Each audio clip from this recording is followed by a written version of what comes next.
O Talibã continua seu avanço pelo Afeganistão, depois da retirada das tropas dos Estados Unidos. Ontem, o grupo extremista tomou Cabul, a capital do país. Eu não pretendo ficar só repetindo para você nesse vídeo coisas que você provavelmente já ouviu sobre o que está acontecendo no Afeganistão. Eu até demorei um pouquinho para soltar esse vídeo, porque eu queria garantir que ao fazer o vídeo sobre o Afeganistão, eu trouxesse algo novo, que agregue a sua perspectiva para entender a calamidade afegã que nós estamos presenciando. Por esse motivo, eu vou te dar só um rápido resumo do que está acontecendo para garantir que nós estamos na mesma página.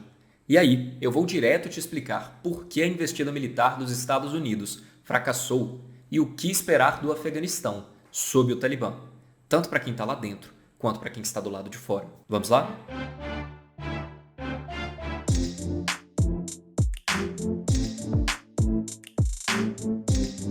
Olá, seja bem-vindo ao Nick Internacional.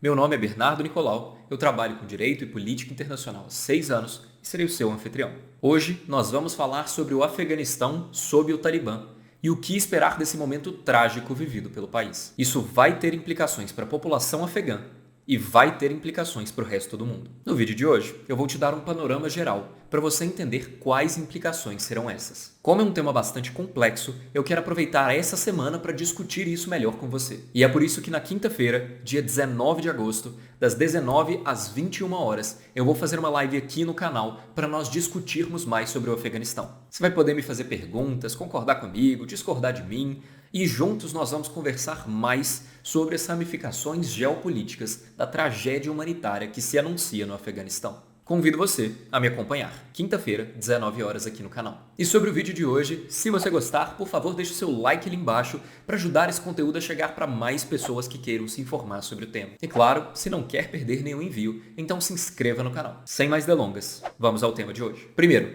um resumo do problema em 1 minuto. Os Estados Unidos enviaram tropas ao Afeganistão em 2001 para combater a Al-Qaeda e o Talibã, grupos extremistas islâmicos. Esses grupos sofreram fortes perdas e saíram do poder, mas continuaram se articulando nas sombras. Com o tempo e a perda de interesse dos Estados Unidos no Afeganistão, o Talibã recuperou o poder em algumas regiões. Em 2020, Trump assinou um acordo com o Talibã para a retirada das tropas americanas do território afegão em troca de quebra dos vínculos com a Al-Qaeda e negociações pacíficas do grupo com o governo local. Mesmo sem nenhuma garantia de que o Talibã cumpriria os termos do acordo, tanto Trump quanto Biden ordenaram a retirada das tropas dos Estados Unidos do Afeganistão. A retirada maior de tropas aconteceu nos últimos meses. O Talibã aproveitou essa retirada para tomar uma série de cidades, inclusive a capital, Cabul.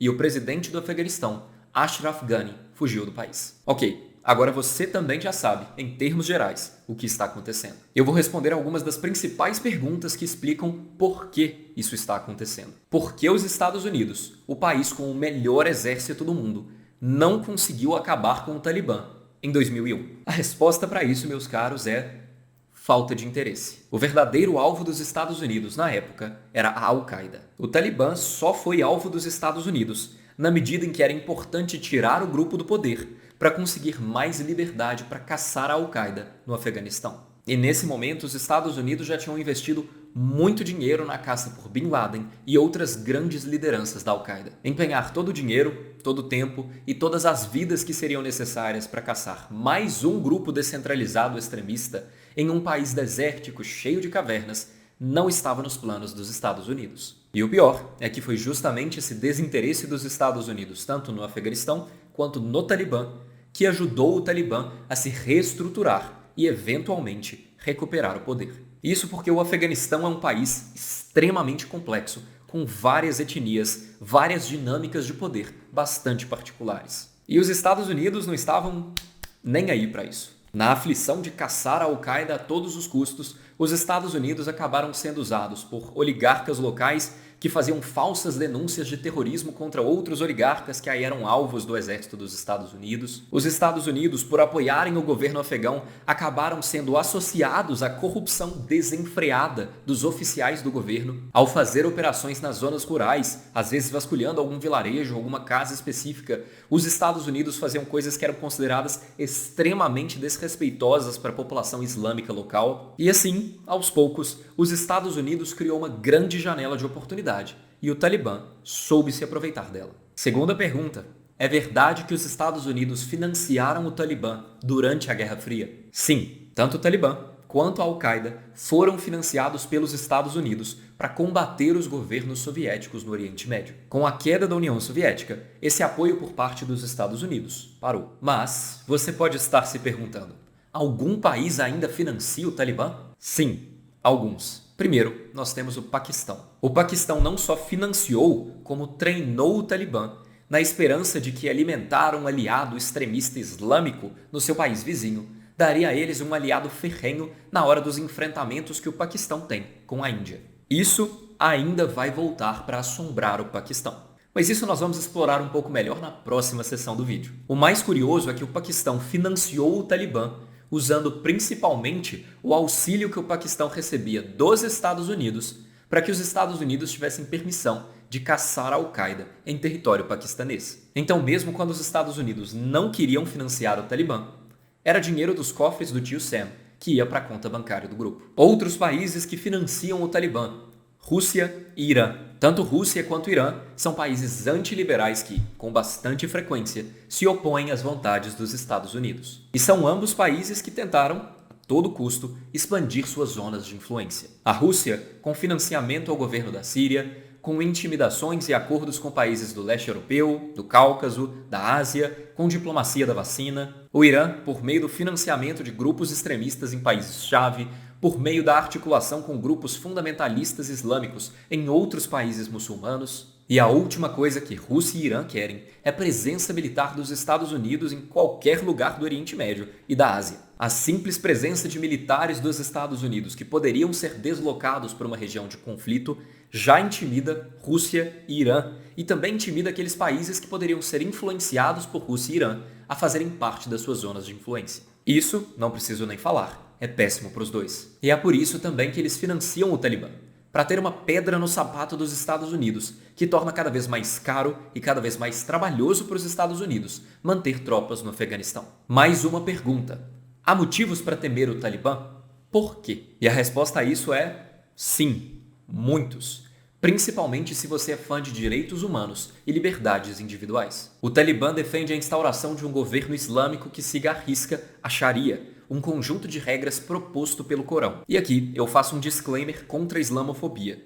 Eu digo proposto pelo Corão porque nem sempre a aplicação da Sharia resulta nesse reino de terror que a gente vê em locais dominados por grupos extremistas. A Sharia seria equivalente ao conjunto de orientações e regras que a Bíblia propõe. E assim como é no caso da Bíblia, tem pessoas que têm senso crítico para aplicar essas provisões, e tem pessoas que acham que o que está no Velho Testamento está valendo até hoje, sem atualização. Da mesma forma, há pessoas que veem as provisões do Corão como algo a ser interpretado para os dias de hoje, como orientações de como viver melhor. Há outras pessoas, como as do Talibã, que interpretam essas regras como algo a ser seguido à risca, não importando se elas são leis arcaicas boladas no século VII. O problema é quando alguém que vê essas regras como algo a ser seguido à risca tenta impor essa visão de mundo a pessoas que veem essas regras como mais uma referência e que vivem de forma mais razoável. Um exemplo de como o Afeganistão se flexibilizou nesse sentido. As mulheres afegãs conquistaram, tanto por conta própria ao longo dos anos 90,